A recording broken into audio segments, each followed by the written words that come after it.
ભાવનગર શહેરમાં લારી ધારક અને પાથરણાવાળાનો આક્રોશ નાના ધંધાર્થીઓને કોર્પોરેશનના અધિકારી હેરાન કરતા હોવાનો આરોપ 200 લોકોનું ડેલિગેશન પહોંચ્યું ભાવનગર મનપા ઓફિસ મનપામાં રજૂઆત પહેલા કોર્પોરેશનના અધિકારીઓ ગુમ દબાણ શાખાના કર્મચારીઓ મનસ્વી વર્તન કરતા હોવાનો આરોપ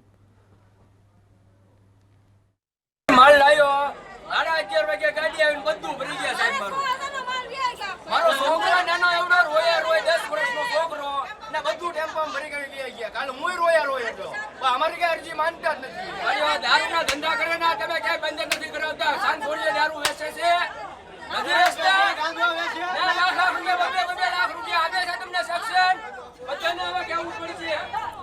વધુ વિગત સાથે સંવાદદાતા પાર્થ મજીઠિયા ફોનલાઈનથી જોડાયા છે। પાર્થ, જે રીતે લારી ધારક પાથરણાવાળાઓએ આક્રોશ વ્યક્ત કર્યો તેમને શું જવાબ આપવામાં આવ્યો છે, તેઓની કઈ મૂળ સમસ્યાઓ છે, શું વધુ વિગત?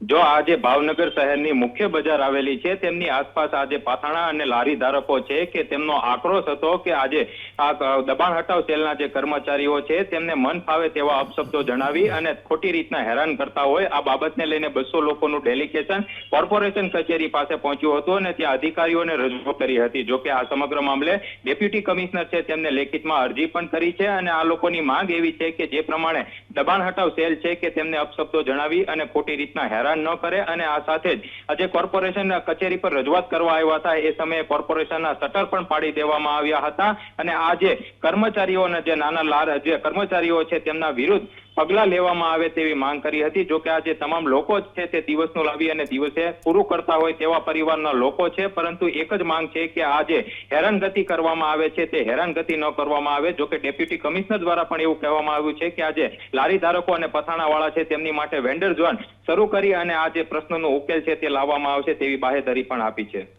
જી પાર્થ, સમગ્ર જાણકારી બદલ આભાર।